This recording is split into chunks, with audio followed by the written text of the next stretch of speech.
Benvinguts a la comarca del Ripollès, una comarca del nord de Catalunya, amb un total de 19 pobles i 25.700 habitants aproximadament. En aquesta comarca hi ha un total de 13 escoles i estaríem parlant en les 13 escoles d'uns 250 alumnes, nens i nenes, que cursen el quart curs de primària. El tema de la comarca es treballa dins de les àrees de medi social i medi natural, principalment a quart de primària, depenent si l'escola és una escola rural, a vegades fusionen els dos cursos de quart i cinquè, o tercer i quart, però bàsicament el treball de la comarca es realitza a dintre del coneixement del medi social i natural de quart. Aquesta és l'Escola Salesià Ripoll, una escola amb més de 60 anys d'història. És una escola fortament arrelada a la vila i que col·labora en totes les activitats que es fan tant a nivell municipal com a nivell comarcal. Té un total de 250 alumnes i hi acull les etapes des de 0 fins a 12 anys. En aquest centre és on es farà la implementació del projecte El Secret del Conte. El projecte que porta per nom El Secret del Conte es durà a terme a través d'un model tecnopedagògic bastant comú, que és el model ADI: anàlisi, disseny, desenvolupament, implementació i avaluació. Seguirem una mica tot aquest model per anar explicant una mica el projecte i començarem per la fase d'anàlisi, que és una de les fases importants del projecte.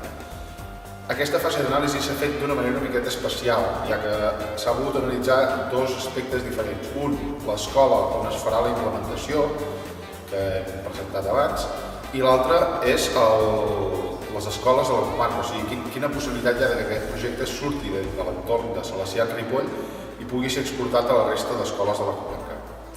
Per aquest motiu ha estat una anàlisi bastant llarg i un xic complicat d'entendre. Tota aquesta anàlisi que s'ha portat a terme amb entrevistes i formularis ens han donat a veure un seguit de necessitats que fan que el projecte sigui totalment possible i viable. Primera, la inexistència d'un material específic per treballar a la comarca del Ripollès, uns continguts molt dispersos, unes metodologies molt conductistes i també tenir present que l'Escola Salesià Ripoll està immers, junt amb totes les escoles salesianes, en un nou procés de renovació pedagògica important. Per tant, totes aquestes coses i, a més, la necessitat de posar en valor tot el material informàtic del que es disposa fan que el projecte pugui tirar endavant. Per altra banda, també hem vist que les escoles de la comarca tenen aquestes necessitats. D'aquesta anàlisi se'n deriva una anàlisi d'AFO. Les seves principals fortaleses són una escola fortament arrelada al territori, unes famílies molt col·laboratives, una motivació pel canvi metodològic i un equipament tecnològic suficient. També disposem d'algunes oportunitats, com l'inici d'un procés de renovació pedagògica per part de la institució salesiana o el fet de crear un material de referència a la comarca com a més importants. Les debilitats principals serien la manca de recursos tant humans, econòmics, com la manca de dispositius mòbils, la falta de formació i motivació d'una part del professorat i unes metodologies força conductistes. Les principals amenaces són un calendari molt ajustat per portar a terme la prova pilot del projecte i la falta d'implicació de les altres escoles. Es fa la planificació del projecte a través d'un diagrama de Gantt. Cal tenir present que els terminis són molt justos, sobretot quan estem parlant de la fase d'implementació, ja que els nens i nenes acaben el 21 de desembre per les vacances de Nadal i hi ha d'haver tot el projecte ja implementat i avaluat. Desenvoluparem dos mòduls per fer aquesta implementació, el mòdul 1 i el mòdul 6. Teòricament, el projecte es fonamenta en la teoria del constructivisme de Vygotsky, principalment en la zona de desenvolupament proper. La intenció del projecte és vol que l'alumne tingui el control del seu aprenentatge. És un aprenentatge actiu i col·laboratiu. Es treballa en grups i es destaca la negociació.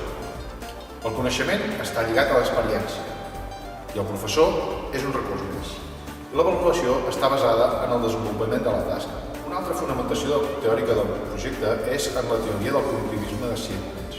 El projecte tindrà en compte pensant activitats on l'aprenentatge i el coneixement estan en la diversitat d'opinions. L'aprenentatge es pot trobar en dispositius que no són humans i l'habilitat per detectar connexions entre idees, conceptes i camps és bàsica. Però anem a veure el material per dins. M'acompanyeu?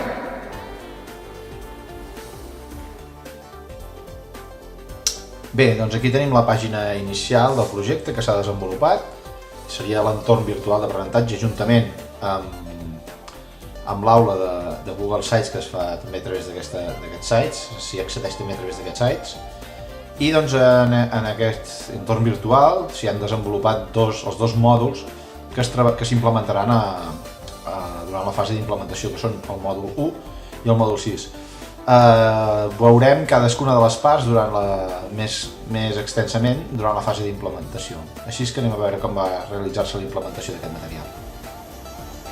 Bé, en la fase d'implementació que es va portar a terme, primerament es va realitzar la presentació de tot el projecte, explicant de què es tractava, que constava de 6 mòduls, però que nosaltres només treballaríem amb un. Aquest és el vídeo inicial de tot el projecte, explicant la història inicial, i seguidament ja trobem es va fer la presentació del vídeo del mòdul 1, que és el que s'implementa dins la classe de quart. Un cop feta la presentació ja es va poder fer la sortida en el bosc de Ribera, el bosc proper a l'escola, on els nens i nenes van haver de cercar espècies d'arbres i d'ocells en aquest bosc. Com que d'arbres estem en època d'hivern i estan sense fulla i és molt difícil, es van crear unes targetes on els nanos havien de buscar i fotografiar.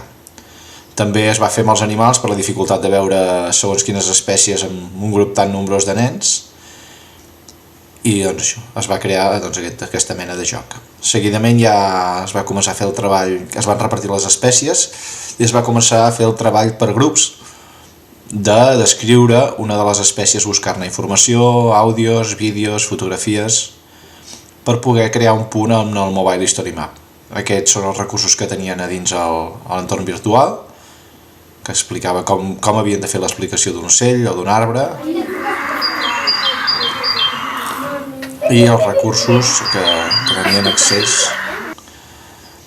Aquí us podeu veure cercant àudios de l'ocell que els hi havia tocat, i seguidament ja es va crear el punt, o sigui l'aportació al Mobile History Map, que com podeu veure tenen vídeo, tenen àudio i que es poden consultar en la pàgina web corresponent.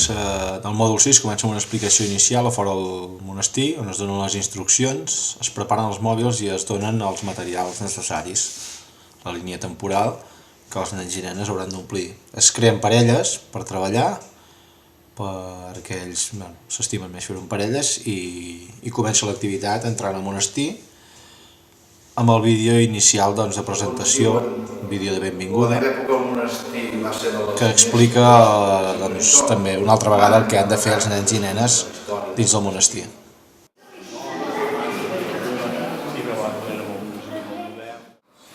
Dins del monestir comença la cerca dels codis QRs que es troben a prop de cadascuna de les 7 tombes importants, i que apareixen els personatges de la tomba en forma de fantasma explicant una part de la història. Enrere, una mica enrere. Sí, home. Va veure una salpara. He trobat una eina molt útil per poder fer visites culturals amb les famílies, pares i fills, perquè té 2 elements molt motivadors. El fet que ells hagin de buscar, com un joc de pistes, això fa que estiguin molt emocionats i molt interessats. I l'altre és que poder anar amb el mòbil és ideal per ells, perquè els agrada molt. Llavors no és com sempre les visites que han d'escoltar uns auriculars o han de llegir. Aquesta vegada hi ha tot un fil conductor, surt un fantasma que els atrau molt i això els ha agradat. Penso que és una molt bona eina i que tant de bo poguessin arribar a fer moltes visites culturals fent servir aquesta eina. Bé, i tot aquest és el projecte del Secret del Conte. Ha tingut una molt bona acollida a dintre de la institució i està previst poder fer una implementació una miqueta més pausada del mòdul 1 i es presentarà el projecte al Centre de Recursos Pedagògics per tal de la possibilitat de poder-lo desenvolupar completament i treballar-lo en totes les escoles de la comarca. Un material motivador, engrescador i que ha superat perfectament la fase d'implementació proposada.